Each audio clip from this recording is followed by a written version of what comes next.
We're going to start with that building collapse in the Bronx. This is Chopper 4 video from earlier today showing the scene. This is on Billingsley Terrace in the Morris Heights neighborhood. And here's what we know at this point. Amazingly, nobody was seriously hurt. Nearly 100 residents, though, have been displaced.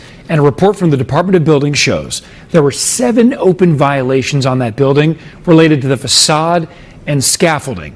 And we just got exclusive video of the collapse as it happened.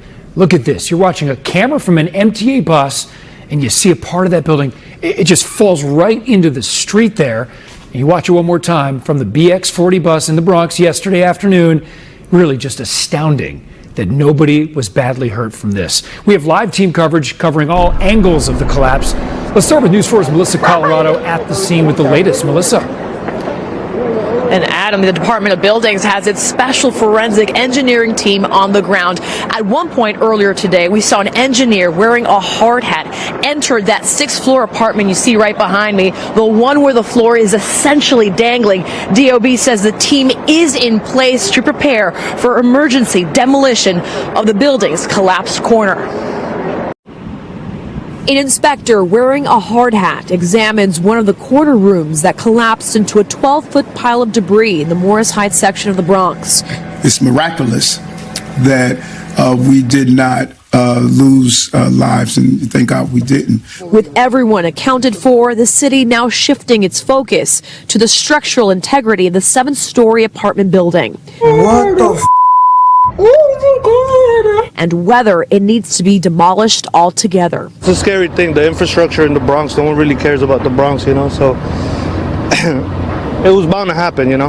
Residents of 1915 Billingsley Terrace ran out with the clothes on their backs and are waiting for any word on when they will be allowed inside to retrieve their belongings. 𝗙𝗢𝗟𝗓𝗪 lives on the 4th floor. The building have a lot of complaints. For all the tenants give a lot of complaint because the super and the landlord don't fix the building, don't fix nothing. 𝗧𝗛𝗘 𝗕𝗥𝗢𝗪 lives on the 2nd floor and told us his living room had growing cracks on the walls. About a month ago, he says his mounted TV fell because the wall was in such poor shape. Realmente ese building tiene muchos problemas. As agencies work together to figure out the future of the building that was home to nearly 140 people. See if we can eventually move people back in at some point, but there's a lot of work that needs to be done. Residents unsure if they will ever feel safe returning to their homes. I don't know. I don't know what we're going to do in Christmas. I don't know.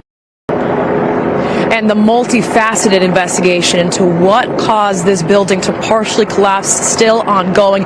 Unclear at this point when the damaged portion of the building will have to be torn down. But as you can imagine, it's likely going to be an extensive process. That's the latest here in the Morris Heights section of the Bronx. I'm Melissa Colorado, News 4 New York.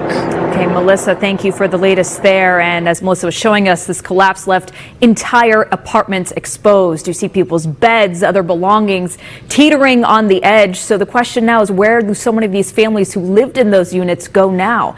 News 4's 𝗙𝗢𝗟𝗟𝗢𝗪 spoke with some of those families. He joins us now live with their stories. Gabby? Rana, and the idea was to have one place where neighbors could get all the help they need, and that's what's happening here at Bronx Community College, where city agencies have met with families this afternoon looking to support those affected by the collapse. An emotional day for people displaced by the sudden collapse. Devastated. My dog is still in the house. They would not let us inside to go collect my dog. I need my dog. I've never been in this situation before, so what do you expect? Rosa Diaz has lived at the building for 13 years. She says there have been multiple complaints over the past 6 months involving what she described as maintenance issues. We saw a crack in the wall, and they just put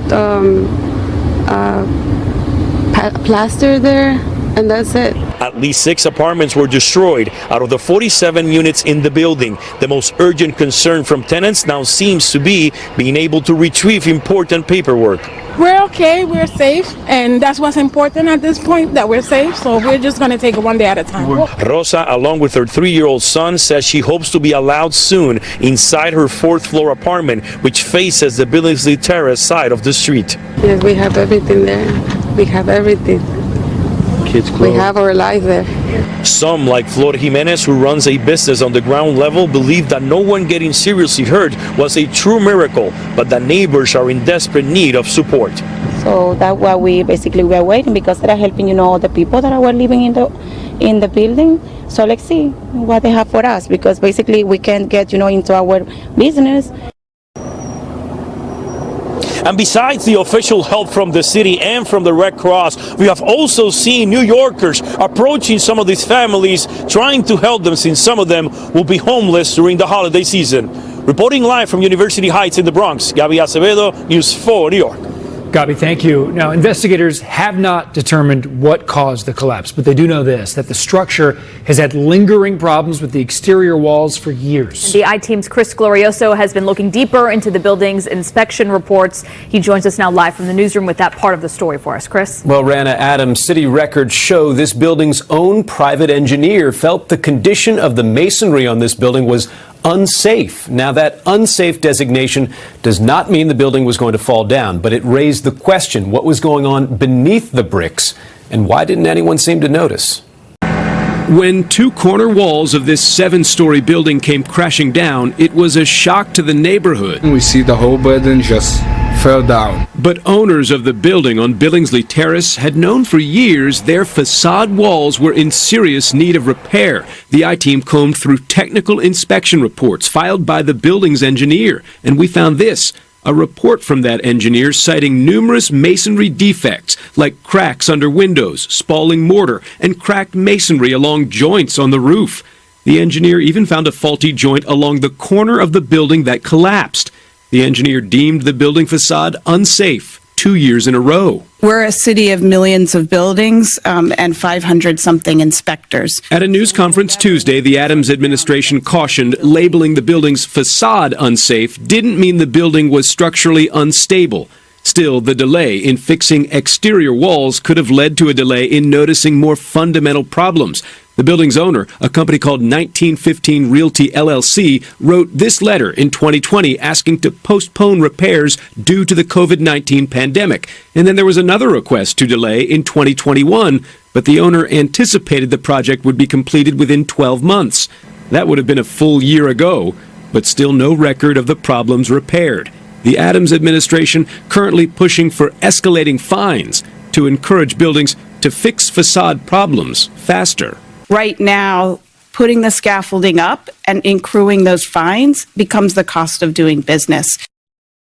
We reached out, but were unable to contact the building owner for comment today. The building's engineer also did not return our email or phone call. We should stress again, though, that engineer's report only applied to the exterior walls and made no conclusions about the overall building stability.